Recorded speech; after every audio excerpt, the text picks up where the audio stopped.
Hi guys, so in this video I'm gonna tell you how to install Burp Suite. So there are two ways of installing Burp Suite. One is using jar file, that is Java file.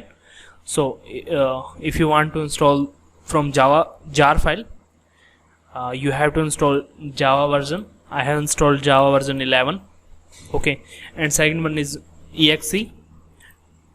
In the exe it's contain Java in itself. So just click on it. The installation wizard will automatically start.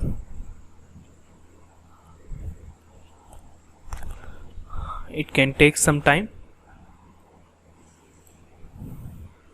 So our community edition installation is started.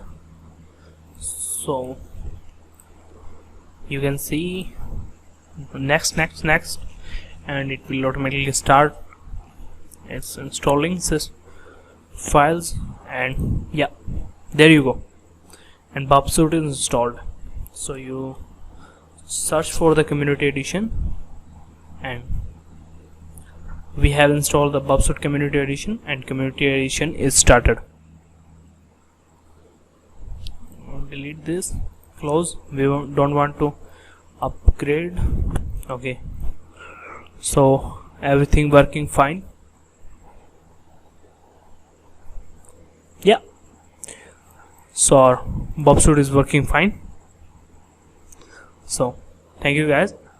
This is how you can install in Windows. Similarly, you can install in Linux, Mac, or any other operating system that you are using. Thank you.